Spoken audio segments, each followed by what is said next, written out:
mu gihe Bruce Melody ku rwego ariho ari kugura views ari umuhanzi uyu munsi mu Rwanda dufata nk'umuhanzi munini w'icyitegererezo ukaba ukiri kugura views kugira ngo we impressing abantu wawuciritse muri mani na timu ya mwese namuciritse nakunze uburyo yagiye muri Kenya agahura n'aba influencers bo muri Kenya agakora interview ni fresh cyane kabisa hari gihe ufite ubukene bwatuma umugore wakubwira ngo sheri gusohotse nambare ibyo bintu ubasha kubihuza gute ngiye bifata nk'ubuteka mutwe arafata Imana ikora nkubwira ngo ngiyewe sinemera abantu bakorera Imana ku isi bamwe na bamwe yewe ntabemera niyihe nubwo butubuzi bamwe na bamwe ariko ntabwo ari ariko nanone hakaba nk'ubujiji bw'abantu bitabira ayo madini bafite ubujiji bwinshi cyane nibwo yitaga ubukene mwebwe mwashyize amafaranga muri karagatebo ubu ubukene bwarashize ubundi bavuga ko abantu bazi ibintu bya theology babazi psychology nyinshi bakina n'ubwonko bwacu dufate ba Prophet Joshua nawe n'umutubuzi ataba umutubuzi bro ugafata ibihumbi 100 cyangwa se 80 ukajya kubigura inzoga warangiza ukayikaraba ukereka abantu ngo ngiyewe ngo ndi umukire ngo nkaraba Hennessy uriya pote ibyo biramarira iki umwana ushonje ku muhanda ushobora gufata amafaranga akabati hari umwana wenda n'urugero avuze Minerval ukamwishyurira aho urimo urakorera Imana aho kugira ngo ujye kwa muganga ugiye mu masengesho ni byiza pe nabyo birakora ku muntu byize ariko se nshuti yanjye aho kugira ngo ufate izo miliyoni ujye kuzivunzamo ukire warangiza ukajya kuziza pasiteri ngo kugira ngo usenge nyuma yaho ukajya kuri RIB ukajya kurega ngo umuntu yakuriye amafaranga ubwo n'ubujiji ufite naribaje Rugagi ufite ubasha bungana gute ku buryo bwo gutanga wima umuntu ubugingo buhoraho kandi nawe ubushaka bamaze kubigira ibyabo bamaze kuba utugirwamana ibyabo yewe akajya akifora nk'intwari igiye gutaha nk'inuma itaha kure ati ntabwo uzabona ijuru ntabwo uzagira gute who are you nemera ko ijuru ari ibikorwa byawe byiza wakoze ku isi wagize neza waragabuye wereye abandi imbuto wagaburiye abashonje wagize gute iryo ni ryo juru ryawe urashaka kujya mu ijuru ariko ubu nonaha ntabwo uzavinga kujya mu ijuru uritwa ko ukorera Imana ariko ayushobora gukorera Imana ku isi nyine kugira ngo wumve uburyo amadini yacu yatuyobeje twamaze guta ubwenge umuntu akumvisha uburyo ki ari umusilamu atashaka n'umudive arakumvisha uburyo ki umudive atashaka n'umukatolike n'Imana ari urukundo kuba nkunze umusilamu why not ntamushaka ahubwo idini rikaba inzitizi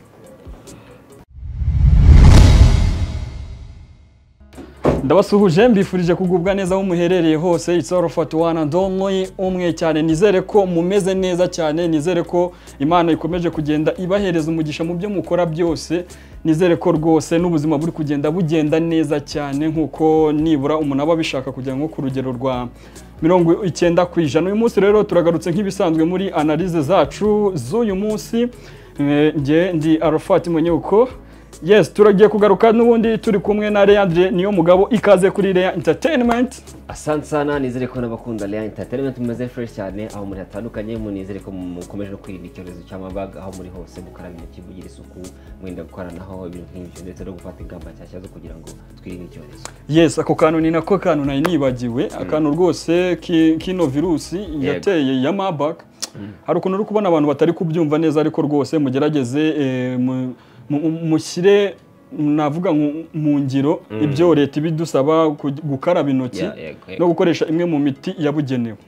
Urumva iki ni icyorezo gikomeye kuko kiragufata mu minsi mike ugahita upfa bitandukanye na covid yari fever ariko hari n'uburyo nyine yirirwaga kandi ntabwo yahitaga kwica ako kanya ariko iki cyorezo cyo kirahita kikwica nyine ukabona ko gifite impact nini cyane ishoboka so bivuze ngo rero dukwiye nyine kwirinda.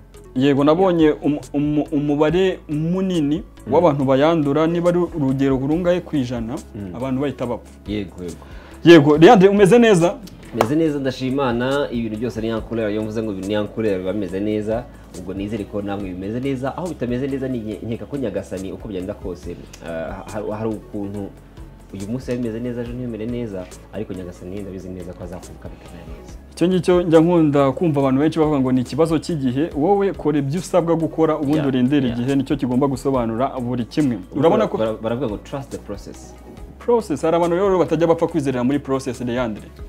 Ubundi akenshi iyo ushatse kugira ngo wihutishe ibintu, ni byiza ko ibintu byihuta bikaba byagira success, ariko nanone kwihuta ntabwo ari sawa, ntabwo biba bigaragara neza. Buriya iyo umuntu urabona nk'iyo umwana avutse, ubundi abanyarwanda bajya bavuga ngo iyo umwana avutse ngo umwana ngo ntabwo ahita yuzura ingobyi. Bakunze guca umugani ngo nta mwana uvuka ngo ahita agira ute yuzura ingobyi.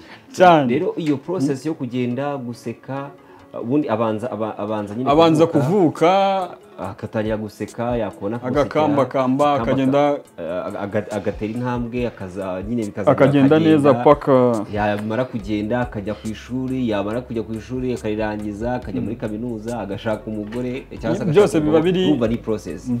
So rero njye nemera muri process yuko ariyo isobanura ibyo umuntu akora. Yego. Leandre, urabona ko tugiye kujya muri weekend, rero weekend wowe uyiteguye gute? Weekend yanjye ibisanzwe bimeze nkuko n'ubundi izi zose zazimeze, ahubwo keretse mbonye nk'ibintu bidasanzwe. Utabwira ko nawe uri muri ba bantu bataza agaciro ka weekend, babazi ko ari ako gufa. Oya, ntabwo ajya nesa muri weekend. Babazi ko akaciro ka weekend ari ako gufuramo. Oya, jewe urumva kumesa rero igihe ntabwo njya mesa. Hari ubikora bivuze ngo weekend yawe aba ari iminsi isanzwe. Abari tabe yo gutekereza ibyo nakoze mu cyumweru gishize, bivuga ngo ndareba mane se ko icyumweru gishize nakoze mwiki. Ese icyumweru ko gishize nahuye n'abantu bangahe byibura bashaka kungira akamaro. Icyumweru ko gishize ndateganya iki kiri imbere. Icyumweru ko gishize mu mufuka bimeze bite? N'umufuka cyatekereza. Uriya umugabo wese udafite umufuka aba afite isoni. Nubwo waba ubyibushye gute mu mufuka hananutse, uzi ko hari igihe ujya no mu bantu ukumva ukagira ngo bari kukureba ko nta mafaranga ufite. Umugabo udafite amafaranga mwana biba bigoye.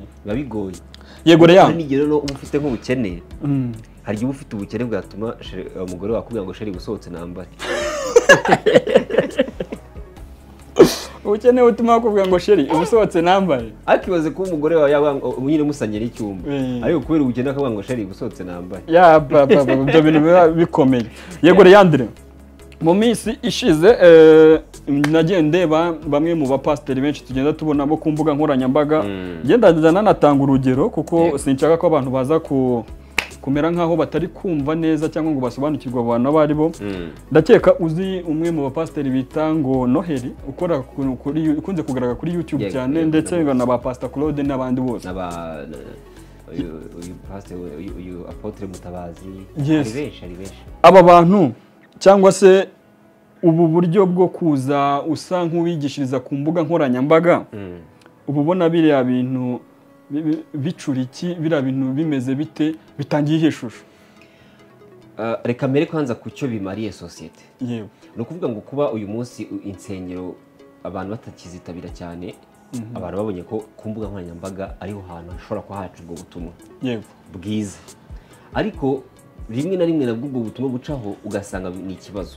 Ndaguha urugero, izi mbuga nkoranyambaga dukoresha twese tuzi neza ko iyo ufite umubare munini w'abantu bagukurikira aba ari umuyoboro mwiza wo kwigishirizaho, either gutangaho message, kwamaza, kujya gutira nk'ibyo. Ubutumwa bwawe bugenda neza cyane. Bugenda neza kubera ikikora ko nyine community nini ubu ngubu bari ku mbuga nkoranyambaga. So urafata bya bindi wakoze ushyire kuri YouTube cyangwa kuri Instagram cyangwa kuri TikTok n'ahandi, uwo muntu azakuyoboka ko niho dufite majority y'urubyiruko. Ariko ikibazo nanone kikaba noneho bwa butumwa dutanga n'ubuhe. Ahubwo aho ngaho utarajya kure, ubwo butumwa dutanga cyangwa bo batanga ni ubutumwa ki? Dukunze kubona abapasiteri benshi baza bakasa nkaho bari gukora ikintu buse niba nakita nko guhanura, bakaza akakubwira uti Leandre, wowe ndi kukubona mu minsi izaza rwose ugiye kuba umukire, ugiye gutunga imodoka, ugiye kugira. Nkahita nibaza ikintu kimwe, ese niba bano bantu nibo bakunze kubikora bano bo ku mbuga nkoranyambaga, akakwizeza ko ugiye kubaho ubuzima bwiza, ugiye gutunga bimwe mu bintu utari ufite. Yego. Wajya kureba uwo muntu uri kukwizeza ibyo bintu nawe ubuzima bayemo si ubuzima bwiza, si n'ubuzima bumushimishije. Ibyo bintu ubasha kubihuza gute? Ngiye bifata nk'ubutekamutwe.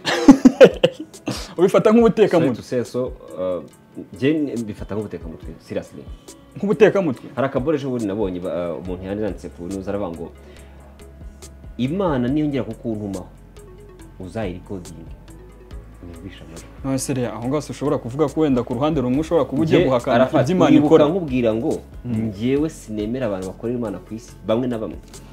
Yewe ntabemera n'igihe ni iyi nubwo butubuzi bamwe na bamwe ariko ntabwo ari. ariko nanone hakaba nk'ubujiji bw'abantu bitabira ayo madini, bafite ubujiji bwinshi cyane. Uyu munsi ntabwo numva ukuntu umuntu ashaka gusengera ngo warangiza ugafata imitungo yawe ukayimuha burindire ko iziyongera. Reka ntanga urugero nyine ni akavidewo kasohotse nawe turaza no kubivugaho. Rugagiyemo kuvuga ngo mufate ngo ubukene bwanyu mubushyire hano. Ubukene yavugaga bwari ubiki ubwo? Amafaranga niyo yitaga ubukene. Yafashe aka basket arangije aravuga ngo ngwino ushyira hano ubukene bwawe ngo buhise bushira.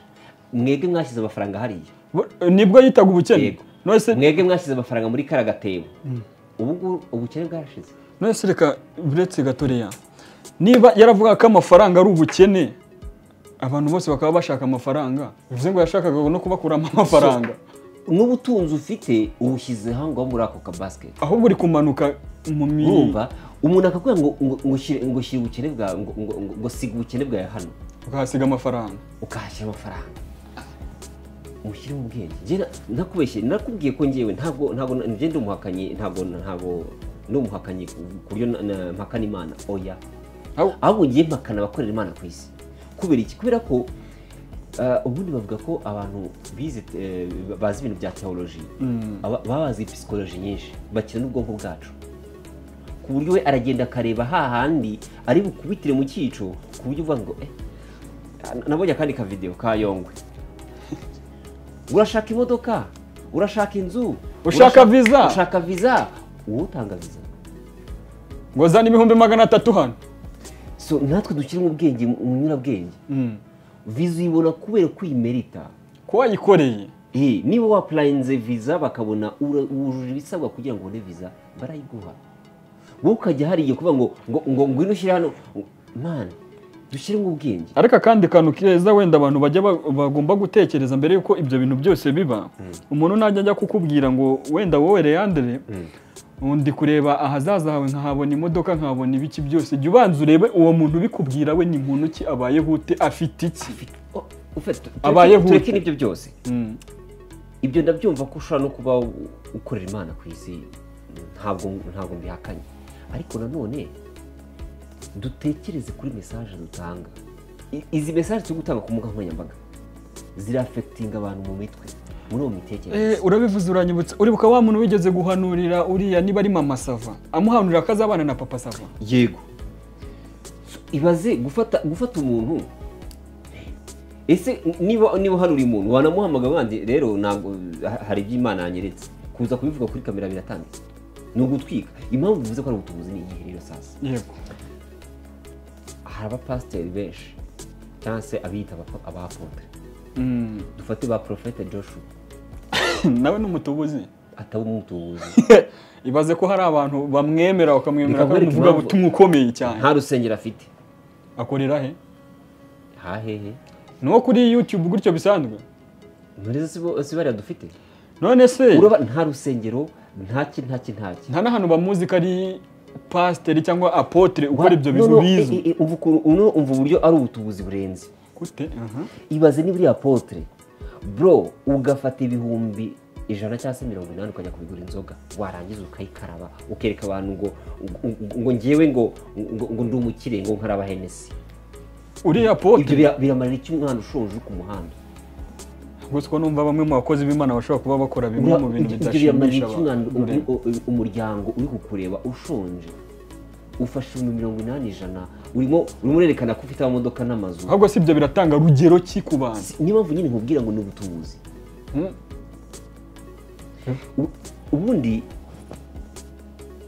ni byiza ko ufite amafaranga yawe ushobora no kuyakoresha n'icyo ushaka pe nta n'ikibazo kirimo, ariko ibintu uri kuyakoresha biramarira iki sosiyete?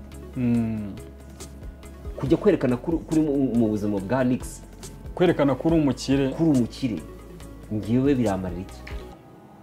Wowe muntu usanga ayo mafaranga 100,000 ushobora kuyafata nyamara ukahereza umuntu w'agataro nubwo akayabyaza umusaruro yego ushobora gufata amafaranga akabati hari umwana wenda n'urugero wavuze Minerval ukamwishyurira aho urimo urakorera Imana ariko ubwo Imana hanyuma ukavuga ko urimo urakorera Imana ahubwo urimo nakabonye ndabara byadanje amafaranga ufite ntabwo ngiye kukwigisha uburyo yakoresha ariko nanone dushyiremo ubwenge bivuze ngo bamwe mu bapasiteri dushobora kuba dufite cyangwa abiyita ba apotre cyangwa bamwe mu bakozi b'Imana baza kuri social media cyane cyane bagaragara kuri YouTube bishobora kuba bamwe nibura urugero runini cyane ari abatubuzi bamwe muri bo n'abatubuzi ndaguha urugero rundi naho bonye inkuru yo ku Gihe ivuga ko Harerimana Jean Bosco ukorera afite itorero ryitwa Zerafat bamutaye muri yombi azira akekwa ntabwo arahamwe arakekwaho ko gusinza umuntu niba hari umukristo babwiye ngo niba ari mu musenge akamuha 300,000 yagomba kumusengera ariko harimo ibintu by'amafaranga yego ngo yamuhaye miliyoni 10 ibaze gufata miliyoni 10 zawe nk'umuyoborwa harangiza ukazeza ariko kwanza nibyo navuze ngo harimo ubujiji nshuti yanjye we miliyoni 10 ukaziha umuntu urabura n'urugero umuntu agiye gusengera ngo urakira sibyo aho kugira ngo ujye kwa muganga ugiye mu masengesho ni byiza pe nabyo birakora ku muntu ubyize ariko se nshuti yanjye aho kugira ngo ufate izo miliyoni ujye kuzivuzamo ukire warangiza ukajya kuziza pasiteri ngo kugira ngo usenge nyuma yaho ukajya kuri RIB ukajya kurega mu muntu yakuriye amafaranga ubwo n'ubujiji ufite nawe ku ruhande rwawe hari ikintu uba warakoze cy'ubujiji urumva dufite amadini ariyo mpamvu nakubwiye Arafati ngo ngiyewe kugira ngo nkumvenke hari akandi kavideo nabonye buriya ugiye kugenzura ibihugu bikize uzasanga abantu community yabo itarimo abantu bakunze gusenga cyane kubera ikibaraho umwanya akazi kurenza gusenga ntabwo babivuze ko badasenga ariko akenshi baha umwanya akazi kurenza gusenga uribuka nkubwira ngo urimo urasengera akazi sibyo aho kujya kugashaka byibura wajya kugashaka ukakabona urafata icyumweru uri mu cyumba cy'amasengesho cyangwa se ukwezi warangiza ukavuga ngo wabuze akazi kandi nyamara buriya minsi usengeraga akazi gashobora kuba karaguciyeho wibereye aho ngaho ahubwo njye muri logique yanjye njye numva fata iminota mikeya usenge ujye gushaka akazi wakabona ukazajya gushima Imana ko wakabona cyangwa ukanasenga bwa mbere ukavamo ukajya kugashaka wagaruka ukanashima yego ibyo biba bihagije reka twikomereze reka twigendere ku bintu bimaze iminsi bicicikana ku mbuga nkoranyambaga harimo umunyamakuru tuzi kandi tunemera cyane bamwita Mutesi Scovia hari inkuru imaze iminsi rwose ica ibintu ku mbuga nkoranyambaga afitanye byumvikana ko ari ibintu batari kumvikanaho we na Rugagi yego ikintu cyatangaje abantu rero muri iyo nkuru ari nacyo cyatumye wenda ibintu biboostinga bikagera ku rwego rukomeye nuko uyu apotre cyangwa niba ari pastor Rugagi sinzi abantu ntibabifatiwe ukundi ntabwo ariko uyu ngo byumvikanye ari kuvuga ko Mutesi Scovia atazigera abona ubugingo buhoraho aranarahira mu izina ry'Imana ibyo bintu tugarutse kuri ibyo bintu twari turi kuvuga hari umuntu hano kuri iyi si ufite ububasha bwo kuba yakwima undi ubugingo buhoraho njyewe ibyo nkibibona naribaje Rugagi ufite ubasha bungana bute ku buryo bwo gutanga wima umuntu ubugingo buhoraho kandi nawe ubushaka uri muntu ki ko nawe ejo zahinduka itaka wo kuvuga ngo natagusaba imbabazi ngo ntazabona ubugingo buhoraho ntazabona ijuru imagine reka tujye tubwira abantu bumve bino bintu njye mbwira abantu njye nkunda kwitangira fact uribuka nkubwira ngo abanyamadini ku isi babaye utumana duto ku buryo nyine aho wasiga bumva ko bafite ubushobozi ku bintu by'Imana byose sibyo uyu muntu umuntu arakubwira ngo usengera he kwa Rugagi usengera he kwa Mignone usengera he kwanuza ya madini bamaze kubigira ibyabo bamaze kuba utugirwamana ibyabo hari inkuru umuntu yambwiye yo kwa Mignone nayo nayikunze ni umuntu yari afite umwenda wa nyirinzu hafi ibihumbi bigera muri 800 by'amafaranga y'u Rwanda. yego noneho minyone ngo yari afite amadolari 1000. Imana ngo iramubwira ngo ayo mafaranga ugomba kuyaha umuntu. Ari minyone uyafite? Yego. Noneho abantu baza gushima Imana imbere ngo bageze muri 10 bangahe ngo yumva ntabwo bari muri ba bantu agomba guha y'amafaranga. Ariko hari umumama, uwo mama ngo yari inyuma yazamuye akaboko ariko umwanya ngo bamutoye. Ngo umutima urongera umubwira ati wa muntu wamanitse akaboko ntiyazaho imbere. Genda abari uyaha. Aramuhamagara. Aje ngo yamuhaye amadolari 1000. Aravuga ngo umutima Imana yambwiye ko ari we ngomba kuyaha. Kandi koko bitabihurirana nuko yari afite ikibazo nyine wa muntu afite. At least izo ni inkuru zubaka. Ahubwo izo nkuru ni nazo dukeneye. Ariko kuza kundatira ibyo tunze Jova n'ibiki byose utunze. Ayo mayoga wirwa munuza mu tubari n'ibiki byose ntabwo nkubuje kunywa inzoga ko nge ntabwo nemera. Uburenganzira bwawe. Impamvu rero navuze ko ibiboro nyine sometimes ari ubutubuzi. Urasanga abantu babaye tumana ngewe akajya akifora nk'intwari igiye gutaha nkino mitaha kure ati ntabwo uzabona ijuru ntabwo uzagira gute. Who are you? Urinde utanga ubushobozi bw'ijuru. Nawe ukeneye ijuru uraza kuryimana. Kandi hari igihe rimwe na rimwe njya mbona buriya nge hari ibijya mbwira abantu mani ntibanyumve nabi. Nge ntabwo nemera ko ijuru ribaho, ntabwo nemera ko ikuzimu hatabaho. Ibyo bintu rero byose ni ibintu biba bisaba fact. Uzima mu nabyemera. Ngewe muri ngewe hazagira umuntu uzanyereka uwagiye mu ijuru akagaruka, ariko gusa cyangwa se wagiye kuzima akagaruka uretse nta ngiyo fact cyangwa se uko nge mbitekereza. Uko mbitekereza rero niba utekereza nkanjye ubwo ni sawa. Nemera ko ijuru ari ibikorwa byawe byiza wakoze ku isi, wagize neza, waragabuye, wereye abandi imbuto, wagaburiye abashonje, wagize gute. Iryo ni ryo juru ryawe wowe ubwawe n'umutima nama wumva ubohotse. Kimwe nuko rero Leandre tugiye kuri iyo ngingo ho twanaganiraho paka n'umunsi ugashira. Impamvu ujye mvuga ibyo bintu nemera ko izi nkuru zose izi nkuru zivuga yaba mu Bibiliya na Quran n'iki byose ni imfashanyigisho zidufasha kubaho ku isi kandi kugira ngo tubeho neza twera abandi muto twanabaho neza. Cyane ko nabonye unaramutse ugerageje nibura gukurikiza ibyo bino bitabo bitubwira, ibyo ngiye kuvuga, ni wowe umuntu waba ubayeho neza cyane. Bivuze ngo rero twebwe turashaka kujya mu ijuru nyamara tutarabikoreye. Icyo kibazo urashaka kujya mu ijuru ariko ubu nonaha ntabwo uzabiga kujya mu ijuru. Uritwa ko ukorera Imana ariko ayushobora gukorera Imana ku isi.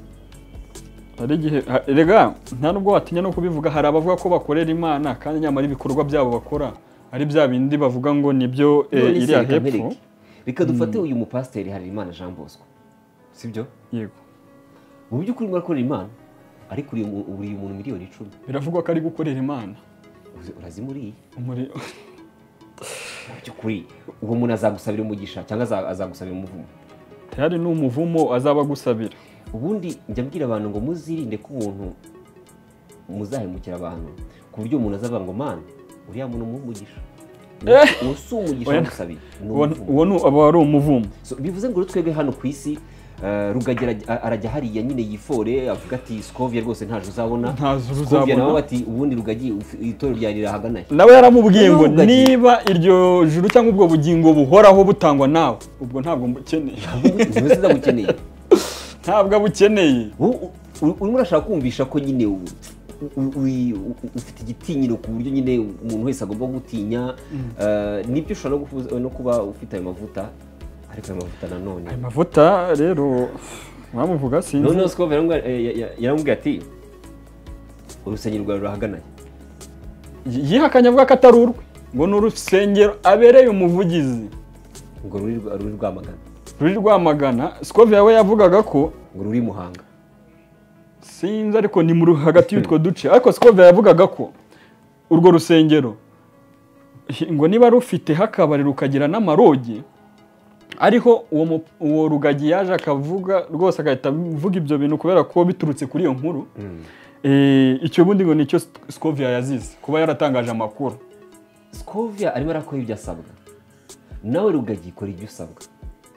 Burya ngo Rugagi nta n'itorero cyangwa idini cyangwa urusengero ayoboye afite. Iriya Range Rover naje kumenya ko yayiguze n'umuntu, kandi avuga ko yayihawe. No, yayigurishije umuntu Pluto. Yaje kuyigurisha ntabwo nibuka, ariko amakuru mfite nuko ntabwo ari amafaranga ageragamo. Ariko numvaga kenshi Scovia agaruka ku kintu cyo kumubaza uti iriya Range Rover wayikuye. Nicyo numvaga bagarukaho cyane. Erega nibyo nakubwiye. Ubundi n'indi logique ntajya numva. Hari umuvane nkanye naza kuza kubona ikiganiro ndabizi araza kuza kwita byibuka. Yarwaje umwana. No, yarwaje umugore. Aramurwaza nyine amafaranga amushiraho. Bigeze mu hate kubundi ko nkorera itorero. Wajya kuri pastor ngamutura ikibazo cyanjye. Nkumva ko byura hari cyamfasha. Man. Pastor yango yarimo kwihuta. Ngwihangane ngo turagusengera, ngwihangane turagusengera. Urumva icyo kintu? Umuntu akeneye amafaranga ngo uramusengera. Ibintu byo ubundi ibintu byo gusengerana nanone ntabwo mbyemera. Ibintu byo gusengerana si byemera. Ubundi kuki nta kwisengera? Oya, hari n'ukuntu wenda bajya bavuga ngo abishyize hamwe Imana irabasanga cyane cyane iyo bari mu bikorwa byiza. Undi muntu nawe rero aza gukena ku rwego rw'uko yabuze ahantu ho kuba. Yibuka ko barimo kubaka urusengero. Aragenda abwira pastor byibura wampaye basikira akacyo kuba ndi gukora ubuyede kuri iyo chantier, ariko nkanaharara kugira ngo mbe mfite nyine ahantu ndahara. Uwo muntu pastor ntacyo yigize amufasha. Uwo muntu arimo arakomerekera mu rusengero. Nyamara umuntu ntabwo uzajya kumubwira ngo arakunda urusengero. Oya, ntabwo uzigera umubwira ngo akunde ibyo bintu by'amadini cyangwa nabo ngabo baba bafite aho bahuriye nabyo. Idini ryanjye n'urukundo. Ubundi ni nacyo kintu, ubundi hari ahantu bavuga ngo ntabwo uzigera ujya mu ijuru utabanje gukunda mugenzi wawe, kandi ntabwo uzigera ukunda mugenzi wawe mu gihe utaramwifuriza amahoro. Ntabwo ibyo bintu biba mu mitwe yacu hajyemo ko tugomba kugira neza mbere y'uko ujya gukunda Imana.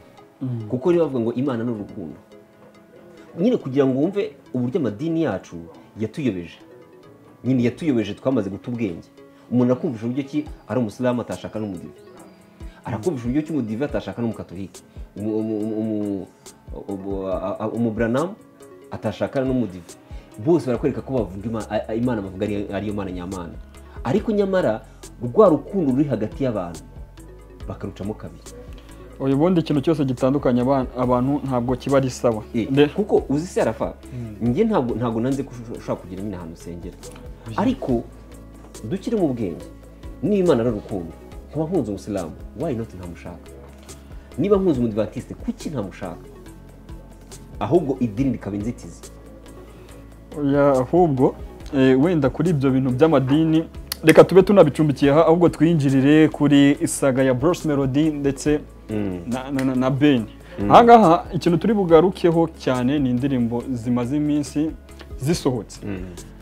Hari tumwe mu tuntu two ku muhanda nagiye mbona ku bantu bagiye batandukanye bigaragara ko bagiye bakora challenge ku ndirimbo ya Bruce Melody yitwa iyo foto yakoranye niwo bita BNM. Ni BNM wo muri South Soul. Yahoze muri South Soul. Noneho bikavugwa ko ino ndirimbo ya Bruce Melody ngo hari ukuntu, reka tunayikore kuri indirimbo ya Bruce Melody ahubwo tubivuge muri rusange, ngo hari ukuntu izino ndirimbo burya ngo mufite ukuntu ngo bayoza ibitiyo bakagura bimwe mu byo twakwita nka viewership. Bira bintu warabyemera ko bibaho? Yego ndabyemera kuko nzi n'uburyo bikorwamo. Ndabizi uburyo bikorwamo. Mbo ntabwo ngiyewe ndi bwemeze ko Bruce Melody yaguze byose. Nanone urabihakana? Nanone nturi bubihakana. Yego ndakubwiye impamvu. Bruce Melody ni umukozi wabyanga byemera n'umukozi. Yego, ariko abantu bakavuga ngo koko niba indirimbo yaragize 2 point I think ubwo bigeze kuri 8M bakibaza ngo iyo ndirimbo igeze aho hantu hageze gutyo nta hantu twayumvishe bari kuyikina ngo wenda tuvuge ngo yarabustinze cyane batari kuyibona ku mihanda nyine nk'indirimbo y'urumenywa bose. Ubundi ahubwo twe twibaze mu gihe Bruce Melody ku rwego ari kugura views, ari umuhanzi uyu munsi mu Rwanda dufata nk'umuhanzi munini w'icyitegererezo, ukaba ukiri kugura views kugira ngo wempressinge abantu, wawe uciriritse muri mani na timu ya mwese mwamuciriritse. Kubera iki? Kubera ko kugura views byangiza algorithm ya YouTube. N'abantu iyo bamaze kumenya ko burya hari ukuntu ujya ubigenza ukagura YouTube. Harmonize ibyo bintu yarabikoze kugira ngo yempressione abanyatanzania bege ko ari guhangana na Diamond. Ariko uyu munsi YouTube ifite ikibazo. Melody niba nawe uyu munsi urimo kubikora, timu yawe irimo irakoshya, irangiza izina ryawe, ni byiza ko uzajya kwereka umuntu mugiye gukora collab ko ufite viewership mu Rwanda, ariko deep down muri wowe uzi neza ko abantu atari abawe, ugasanga waguze benshi. Buriya hari ikintu abantu bajya bakora bakibwira ko bizarangirira izi YouTube yawe ushobora kuzagira gutyo ugasanga urayangije burundu. Hari n'akandi kantu nabonye numva karansekeje, gusa nanone ku bantu bavuga ko yaguze views, umuntu ufite facture yaguriyeho views, ibyo ntabwo wabihamya cyangwa ngo ubihakane. Yego, niyo mpamvu nakubwiye ngo sinabihamya, sinanabyemeza. Cyangwa se umuntu wamugurije views azabivuga ko yamuguriye views, kuko ndabizi ko bibaho ko bagura views, ariko iyo ni fake life. Urumura fakinga ubuzima bwawe werekana ko irenze. Gusa nanone impamvu navuze ngo ni umukozi, man Bruce tujye twemera ko nyine arakora. Nakunze uburyo yagiye muri Kenya agahura n'aba influencers bo muri Kenya agakora interview, ni fresh cyane kabisa. Aho ngaho rero utaragenda mu itangazamakuru, sinzi iki itangazamakuru yari yagiyemo, baramubajije asubiza ko muri East Africa ngo we na BNM ari bo bavocalist ba mbere. Yaribeshye ariko ibi yamifata nyine nka entertainment, nyine ni entertainment pe, turabyumva kuvuga ngo vocalist wa mbere muri East Africa. hari abaniga bari none uzi umuntu bari kumwe bakimara kumubaza icyo kibazo agasubiza ko ari bo bavocalist ba mbere muri East Africa. Yari ari kumwe, yari yajyanye na Kizi ku ruhande yarasetse. Abantu batekereza ko Kizi abihakanye. None se erega man, kuba wakora showbiz ni fresh, nje mbifata nyine nka showbiz, sibyo? Ariko man dufite abavocalist barenze bro muri East Africa. None East Africa basi avuga se reka wenda ntitugiye no muri East Africa ku rwego rukomeye cyane, no mu Rwanda wabihamya ko ari we mu vocalist wa mbere. Uza abana dufite hano bazi kuririmba, uvuga ko ari wowe hiriwe, ufite spotlight, wahiriwe n'ijwi ryawe. Ariko hari abana nose ubwo uzi Sean Breeze kunaririmba se? Sean Breeze dufite abahanzi benshi bafite vocal, ahubwo nyine warahiriwe ugira kuri platform. Ariko nakubeshya no kwikina gusa no kwikina biraryoha kandi bikanaryoshya entertainment. Ariko kujya kuvangura umuvocalist wa mbere muri East Africa ibaze ubundi kubira nka ndeba Tanzania ntabwo bishoboka. Uri umuvocalist wa mbere muri East Africa uri kubuzwi byibura muri Afrika yose. Ubaye koko uri umuvocalist wa mbere, uri umuririmbyi mwiza, ufite na vocal nziza, uri umuvocalist mwiza, ariko reka kwikina. Ahubwo se reka turebe iki gitugaseka. Ntabwo numvishe bari numvishe Kiz ari kumushinja ko nawe yiharira ijambo nk'uko mbere bavugaga ko rigani nawe yiharira ijambo. Erega hari karite umuntu aba afite abizi. Yego nawe yaraharaye ururimi. Melody ni umuntu nyine yo muri kumwe man ntabwo wayishamenya. Nyine wa muri guseka tu. None nawe yamaze kumenya ko ari karite afite yo gutera blague. Man nyine mwiterera blague.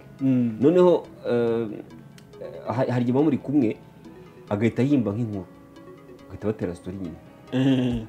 cyangwa se agahita yiga nk'inkuru yabaye agahita abiyatera nyine we ni umuntu umu entertainer ahantu aba ari hose so urumva rero ku ndirimbo ebyiri ubwo harimo iyo foto ya Melody akaza niyo bita Plenty ya The Ben nawe ivugwaho byinshi cyane icyo nabonye muri kaduhere kuri iyo foto ni indirimbo imeze neza ifite amashusho meza irimbitse neza script ni sawa cyane ni indirimbo nziza by the way ni indirimbo nziza ariko Melody ni umushotoranyi ariko wabonye muri iriya video ukuntu hari higanjemo muri za saga zagiye zibana sinzi niba utarabonye ko na ya saga ijya kumera nk'iya Sabita rimwe zabicunga hari ahantu bisa nkaho bafotora niyo bavuga ngo Bruce Melody ni umu entertainer n'umuntu nyine ushaka nyine gukora utuntu nyine dusekeje nyine aba Melody akora igishoboka cyose ngo mwebwe itangazamakuru tumuvuge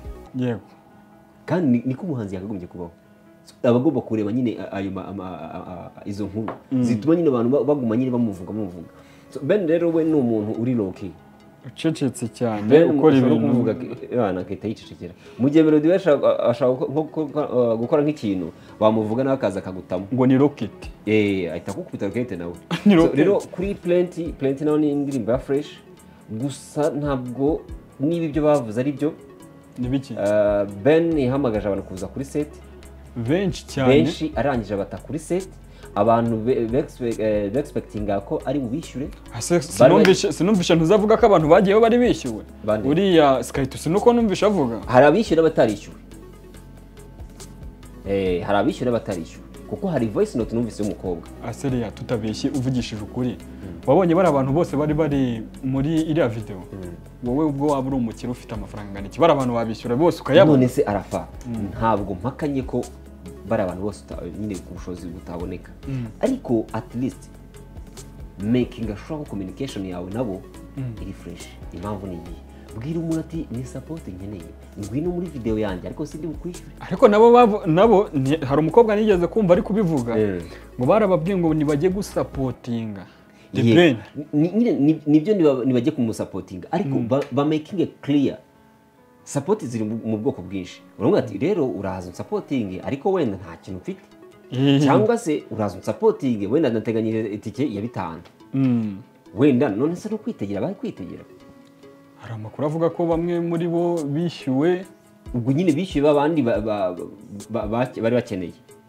ariko urumva harimo guhuzagurika bwira umuntu ati ntabwo ndi bukwishyure abimenye azi nyine azi ko nta kintu ari ugutanga support cyangwa ubwira ati ngwino ndagura 5 bya transport ntabwo ari buze muri projet yawe narangiza ngo anitegere so hari igihe abantu nyine bakora nk'ibintu ufatiramo baba communication yapfuye mu buzima bwacu bwose ibintu biba byangiritse so rero ntekereza ko kuri Plenty ni indirimbo nziza ni indirimbo ariko ngiye tarankumvise cyane kubera kitagukumvise ni indirimbo nabonye indirimbo ibyinitse indirimbo ifite amashusho meza erega none na cya kintu twese ntabwo turyoherwa kimwe buriya nshaka kumva indirimbo nkumva ni nziza ariko ntabwo ndaba convince ikintu njya nkubwira ngo hano muri showbiz nta mwere dufitemo nta marayika dufitemo nawe yaba urumva kwa Melody byaravuzwe ko hari ukuntu byagenze no kwa The Ben kuri Plenty hari ukuntu byavuzwe ko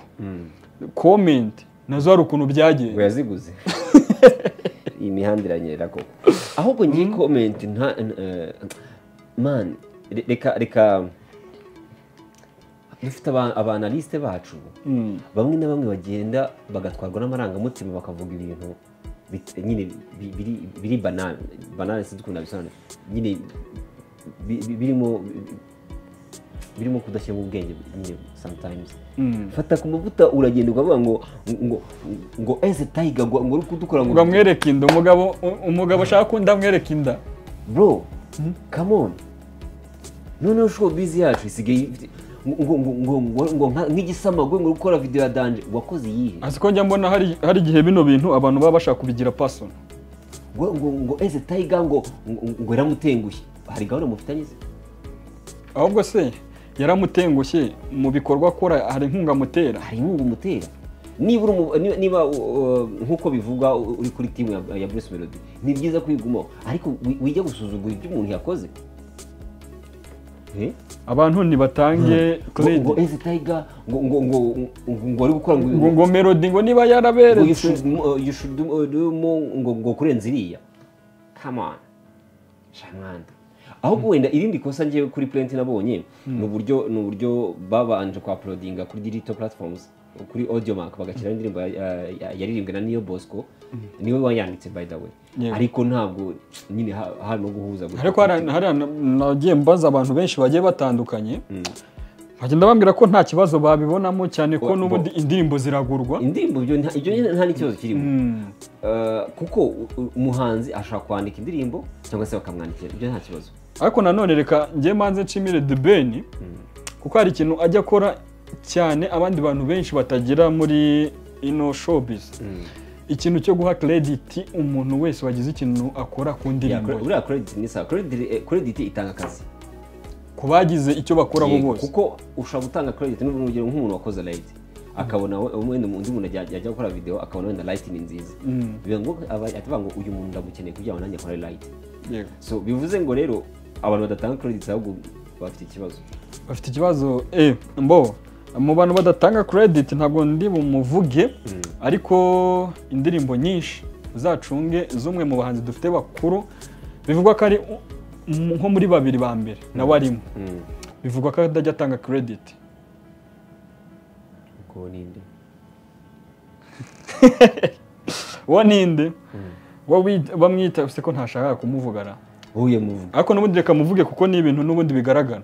Bivugwa ko Melody atajya atanga gupfa gutanga credit kuri we bigoranye ku buryo kuri iyo foto se nta credit ziriho.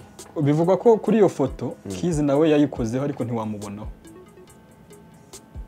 Mbo bishaka kujya mu bwumvikane sibyo cyangwa se bikaba ari ego. Wenda reka tuvuge je nshaka kwifata mu buryo bubiri. Ushaka gusanga wenda Melody ngo ati rero ngo nimfasheho ariko ntabwo nyine ni support iraho ngaho. Ariko nanone hakabigiye umuntu ati ndakwishyura amafaranga ushaka ariko ntabwo nta credit ndaguha. Niko bivugwa ko n'ubundi ariko yabigenje yamwishyuye. So rero ntabwo bibona mu kibazo ahubwo ikibazo cyaba igihe yamufashije gutyo batanabivuganye nyine byinshi yareza ntamuhe credit. Ariko ribuka ko na Neo Bosco mu biganiro byinshi yagiye akora yagiye agaruka kuri icyo kintu cyuko kudatanga credit ndifo kuko nk'uyu munsi hashaka nko kuza nk'umuproducer uva muri Amerika cyangwa se mu bindi bihugu akaza agira mu Rwanda ati njye nkeneye wenda kubona umuntu ukora video neza wenda bakamusuggestinga Faizo akaba ati njye nakoranye n'uyu muhanzi yajya kureba wenda agasanga nta kintu kiri nta credit urumva ntabwo ari byiza. Ntabwo yabyemera cyane ko Kiz mu byo yarari kuvuga yavugaga ko ino ndirimbo ya Ben kubera ko yahawemo credit amaze kubona abanyamahanga benshi bifuza gukorana nawe. Biraryoha. Urumva ko ibyo ngibyo ari inyungu biba byagiriye abantu bombi inyungu. Rero dushishikariza bamwe mu bantu rwose bajye batanga credit. Nyine mwe kubingona mwana. Bareke kwikubira. Kwikubira nyine hari igihe gira abantu bazana mu buyuku bwinshi usanga abantu bazana ubucakura bwinshi muri iyi boro. Sinzi kabisa. Ugasanga rwose ibintu biri kugenda bigorana. Ariko analyse yafata ku mavuta iraciriritse koko. Ahubwo analyse yafata ku mavuta hari ukuntu njya mbona isa nkaho iba ibogamiye ku ruhande rumwe.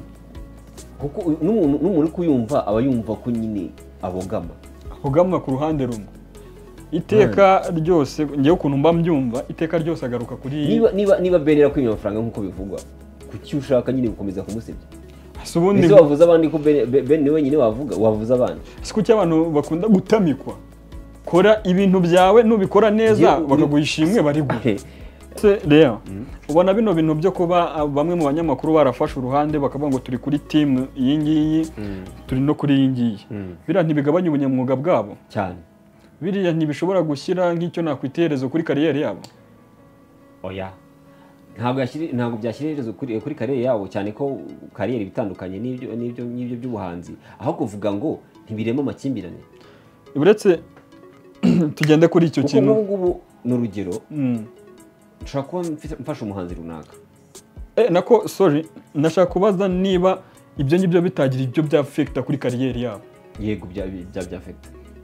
Kuko reka ngweze nk'urugero ejo bundi hari umutipe yitwa Kevin akora ibintu by'urukerarugendo yagiye kuri RBA sinzi nkuru yavuze ubu ntabwo nabikurikiranye avuga kuri social muri ako ngo aragiye kumwira indirimbo umuja social abantu bahita bamuhamagara banamuhereza nyine ikiganiro kiri guca kuri RBA muri Versus social isa ajya kuri social media kanze nkubwira ukuntu yanditse mani ababaye cyane aravuga ngo ego abanyamakuru muha abantu platform ngo basebye abandi mu binyoma ntibikiri flex rwose RBA koko lucky ngaho good luck ngira ngo urabizi mwatwigishije kugendera mu bimene by'amacupa kuva zamani niyo umuntu acecetse muramucugusa ngo akunda avuga urumva ayo magambo ukuntu akomeye ayo magambo arakomeye bivuze ngo rero abanyamakuru ushobora kujya ku ruhande rw'umuhanzi runaka ugasanga bibangamiye undi muhanzi bigatuma nyine usanga biri kwangiza umubano wawe nawe kuko akenshi uyu mubano kuko niba umuhanzi ageze aho afata umwanya nyine akandika ku mbuga nkoranyambaga ze kuri igare ko ababaye urumva nyine bita byangiza ibibazo ntekereza ko kuba wafata uruhande birabangama bigatuma na bamwe mu bantu nta n'umunyamakuru utagira uruhande aba ariho ahubwo hari uburyo batabyerekana ukabugaragaza ikibisuku nta muntu utagira uruhande ahubwo kubigaragaza nicyo kibazo ukora icyo ushinzwe kora akazi kawe nigasoza ubona ujye kuri urwo ruhande ubundi abanyarwanda bajajinga yego Leandre turi kugana ku musozo rero izi saga nyinshi zagiye zivugwa hano mu Rwanda ariyo ya Scovia ariyo izi ngizi zaba Bruce Melody gira nk'ikintu kimwe ushobora kubwira abantu bagomba kujya bareba ibintu cyane ko muri iyi minsi ibintu byo gutanga amakuru byabaye byinshi buri muntu wese asigaye azaga akifuza gutanga amakuru yaba ari originale yaba ari ibihuha yaba ari iki byose agapfa gushyira hanze abantu babyitwaremo gute muri ano makuru bari kugenda bakira umunsi ku wundi nujya gutanga ikiganiro cyangwa se ubuhamya cyangwa se inkuru runaka uzirinde kwangiza amarangamutima y'abandi cyangwa se y'undi muntu ugiye kuvuga kubera ko hari byinshi umuntu aba azi hano ariko ataza ngo avugire kuri kamera kubera iki birangiza amarangamutima n'ubuzima bw'abantu kubera ko urajya kuvuga ibintu wenda byo mu muryango runaka ugasanga wenda wa mwana w'ibirebe cyangwa se ya miryango yacu y'ibirebe ugasanga biri guteza ikibazo niyo mpamvu rero kwangiza amarangamutima y'umuntu bigendeye kuri views cyangwa se bigendeye ku mafaranga make wabonye cyangwa se baguhaye ngo ujye gukora ikiganiro utekereza amafaranga arashira ku uwo muntu wakagombye kuba ufite niyo video nta naho igikunda kujya yego Leandre reka ngushimire yego wakoze nawe Arafat reka nshimire n'abantu mwese mwaye mukurikiye Lea Entertainment nizere ko rwose ibintu byanyu biba biri kugenda binyuramo neza kandi mbibutsa ko utarakora subscribe share comment ndetse na like yanyarukiraho akabikora kuri wa mujyi wacu wo gukora subscribe ni gahunda ni ya leta mukore subscribe ubundi mubone ibiganiro byose dukora umuganda wa subscribe nutayikora urabura kwigomeka kuri leta nyabwo mukore subscribe tujye turushaho kubana mu biganiro bitambuka umunsi ku wundi hano kuri Lea Entertainment me it's Arafat one and only. God bless you. Blessings nanjye bashimire cyane abo tubana ku munsi kuri Lea Entertainment nyagasana wishimire abamafaranga abaho ubuzima abahe kuramba abaho ubugingo nyita no hate cyangwa se call me no hate. Blessings.